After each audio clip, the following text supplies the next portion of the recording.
Hello, and welcome to today's yoga pose breakdown. I'm going to be breaking down eagle pose, which is Garudasana. And this is the great eagle that carries Vishnu. This pose requires a lot of coordination in the body, balance, inner thigh work, shoulder work. It's a beautiful pose to really help connect the two hemispheres of the body as well. There's a lot going on, and I will give you the breakdown as we go. The oil that we'll be using today is peppermint to help clear and cleanse the mind, to take away the thoughts of, oh, maybe I can't balance or I can't have all my limbs going in these different crisscrosses. Ayurveda is our incorrect perception of things. And through the yoga practice, we're able to strip away the conditioning so that we can correctly perceive the world, our lives, and ourselves. If you have peppermint, go ahead and grab it. If not, you don't need to use it. Rubbing the hands together, and take 3 deep inhales.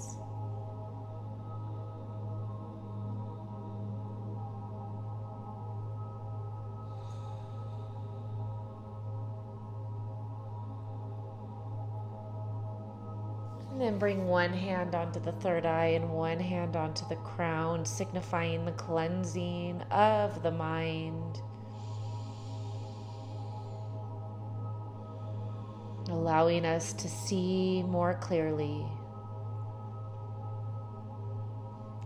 And then on your next inhale, gently releasing the hands down.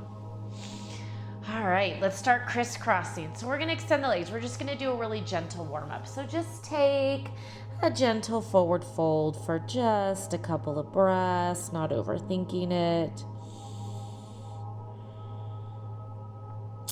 And then on your next inhale, come back up. We're gonna cross the right leg over the left and keep the knee up. We're really gonna use the inner thighs to hug everything in. It's this feeling that you're gonna need when we come to standing on the mat. So see if you can release the arms, maybe bring them down by the sides, and really feel this hugging in of the inner thighs. We're gonna want that feeling when we come to standing. On your next exhale, gently releasing the right leg, and we'll cross the left leg over, even seeing if you cannot use the hands, using just those inner thighs, squeezing the legs together and finding the balance here, finding the stira and the sukha. We don't want to overactivate where we're tensing up, but we want to have that strength and work the flexibility. One more breath here. And exhale, gently releasing the leg. Let's come back into Sukhasana, crossing the legs in the opposite position. Start to warm up the back and the shoulders. Bringing the hands to a T. Take an inhale, squeeze the shoulder blades together, draw those elbows back. Exhale, see if you can bring the forearms together. Inhale, open. Exhale, close. Inhale, open. Exhale, close. 2 more. Inhale, open. Exhale, close. Last one. Inhale, open. Exhale, close. Good. Inhale, open. Exhale, release. Let's make our way on to the hands and knees. And just give the hips a really gentle rock. Side to side, maybe roll out the pelvis. And then find a neutral spine. We're gonna work that leg crossing a little bit more. So inhale, extend the right leg back. Exhale, bend the knee, cross it over the left. Now keep those inner thighs squeezed together as you ground the hands in and coming back to a child's pose variation. Taking a couple breaths here, feeling this deep cross of the legs that we'll do when we're standing. One more breath. Inhale, come back forward, extend the right leg. Exhale, bring the right knee down, left side. Inhale, extend the left leg. Exhale, cross it behind you. Take an inhale, squeeze those inner thighs together. And exhale, child's pose variation.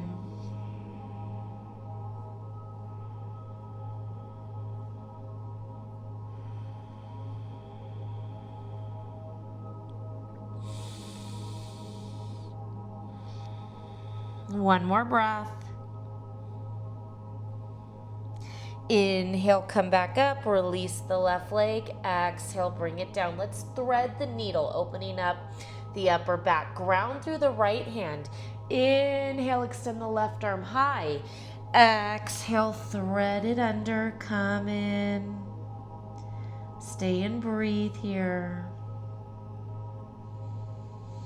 Really working the upper back here. So rather than trying to thread that right arm behind you, getting more into the right shoulder, see if you can plant that right hand, push into the mat, reach that left arm through and get a really deep opening through the upper back. That's what we're targeting here.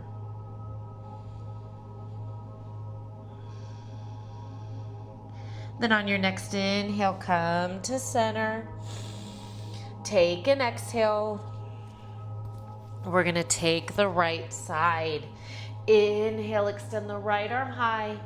Exhale, thread it under, land. Again, keep that left arm grounded, left hand grounded, and then push into the mat. And breathe into the upper back here.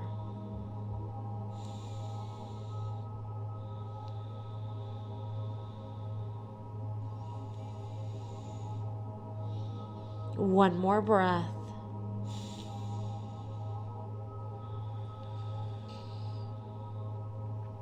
On your next inhale, unwind, come back to your table. Take a round of cat-cow. And then let's inhale, curl the toes under, lift up and back, down dog. Just take a couple breaths here.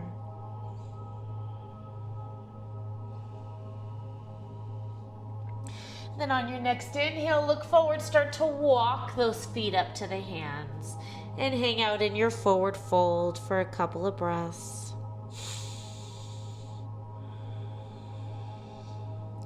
On your next inhale, bend into the knees and slowly roll yourself all the way up to standing, coming to your Tadasana.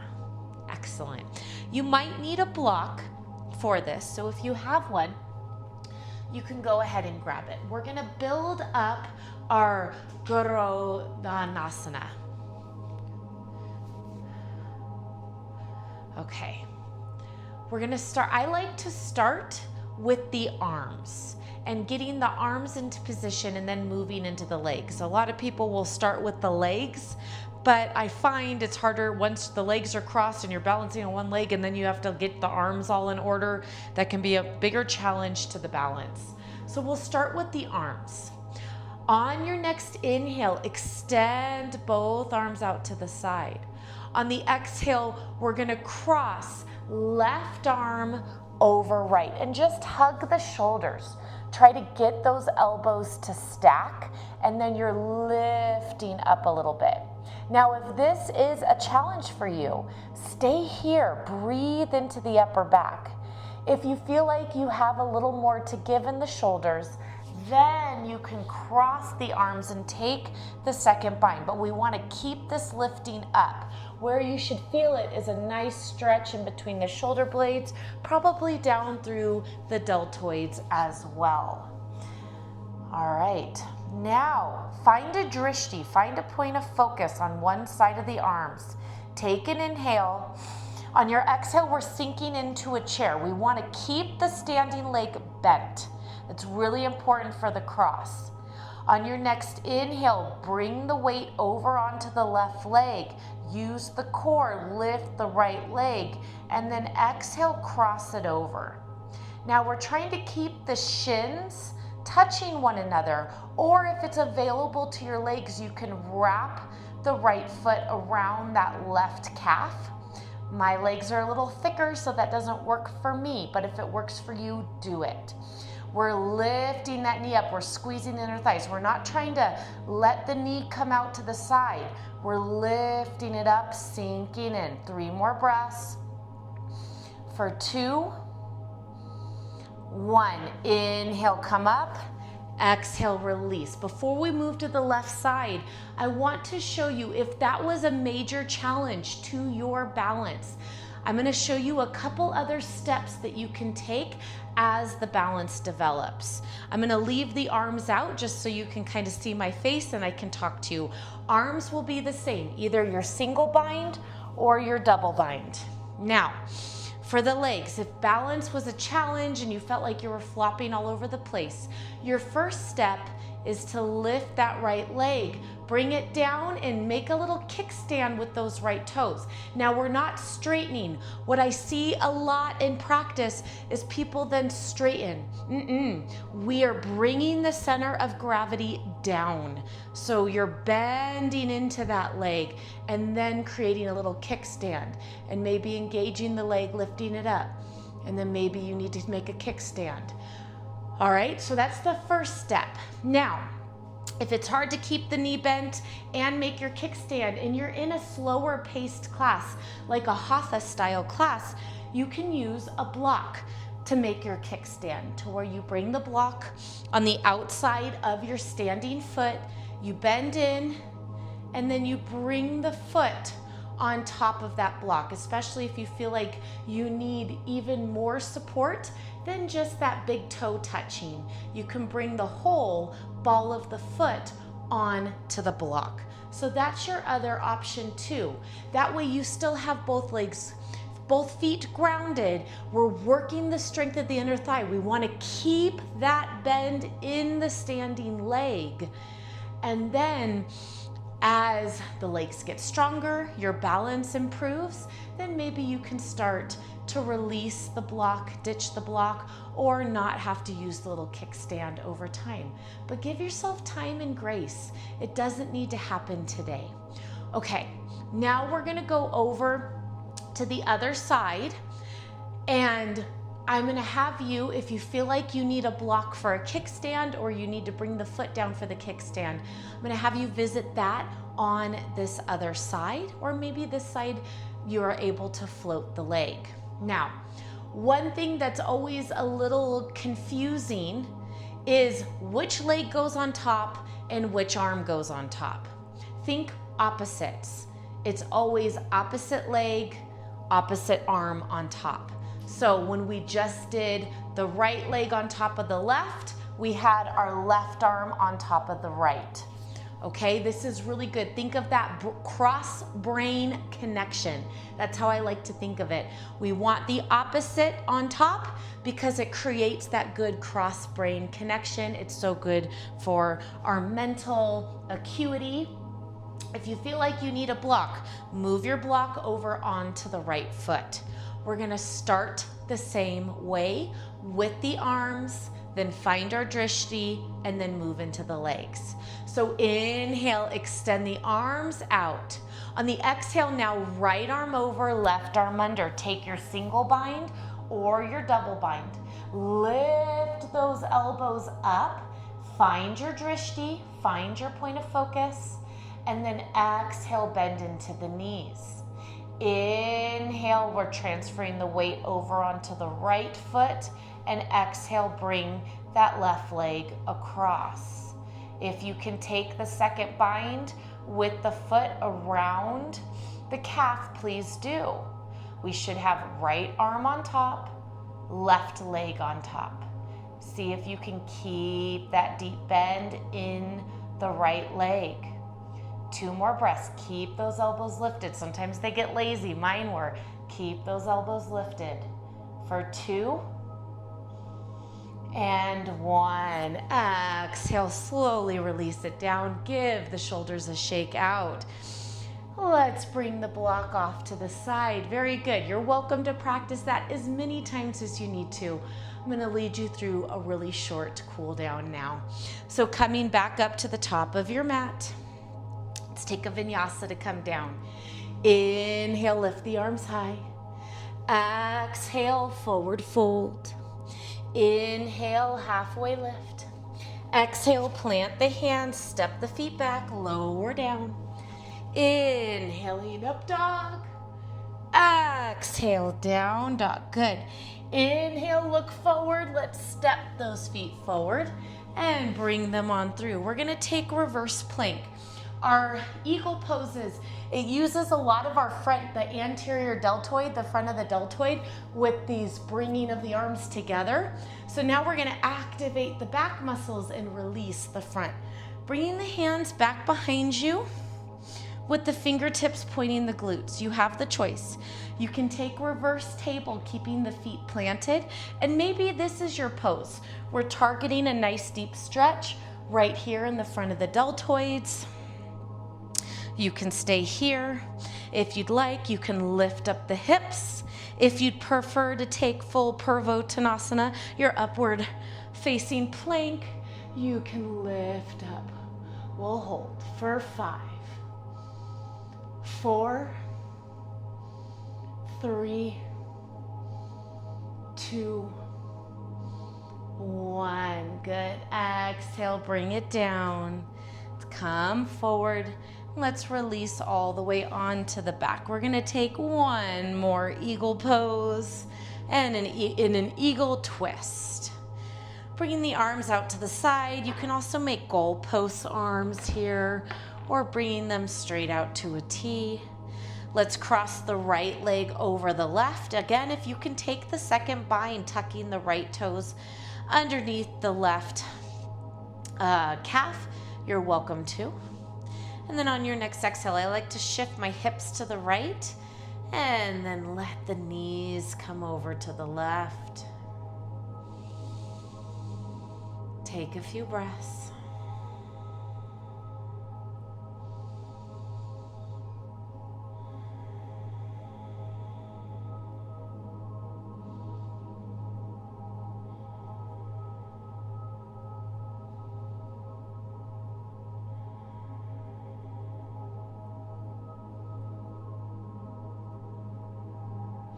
On your next inhale, bring yourself back to center.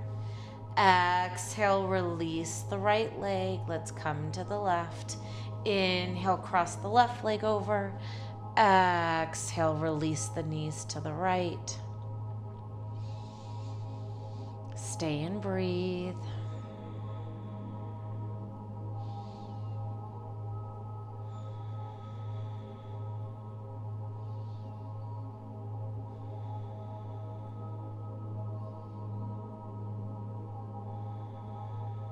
Couple more breaths.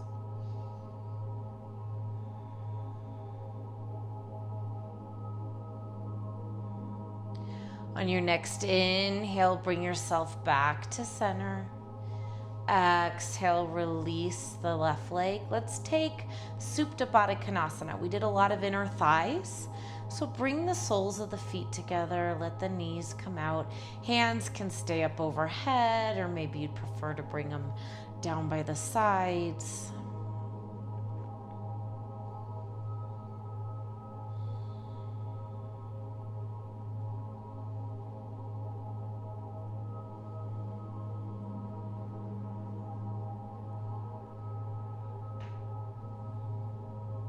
Take a few more breaths here.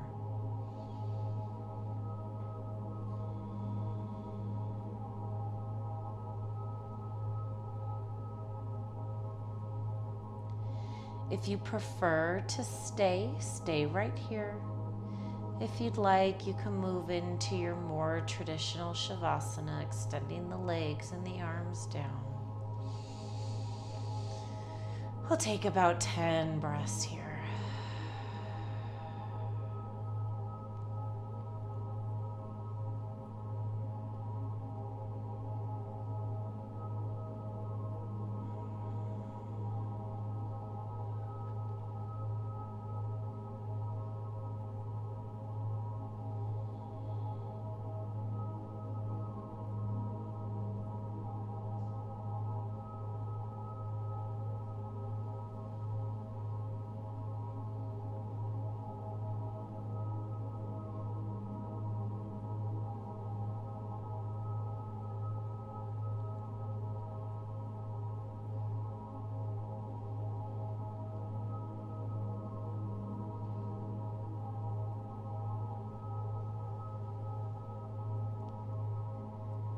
Starting to take a deeper breath in. And exhale, letting it go. And start to wiggle the fingers and the toes. Maybe rock the head side to side. And then when you're ready, maybe a full body stretch is in order. And then let yourself come over onto one side.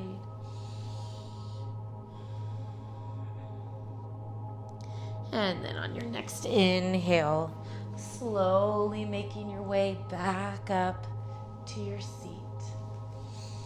Bringing the hands to heart center and Anjali Mudra. Bowing your chin into your chest. Thank you for coming and practicing with me. Have a wonderful rest of your day. May you be happy. May you be peaceful. May you be filled with love. Namaste.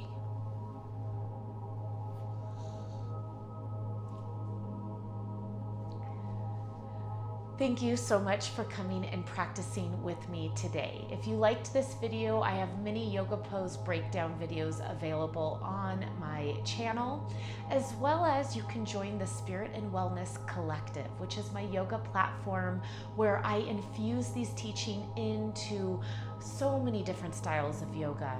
We have intentions, we use oils, and also incorporate a little human design here and there if you're into that. If you'd like to learn more, you can check out the link below. Thank you again. Have a wonderful rest of your day.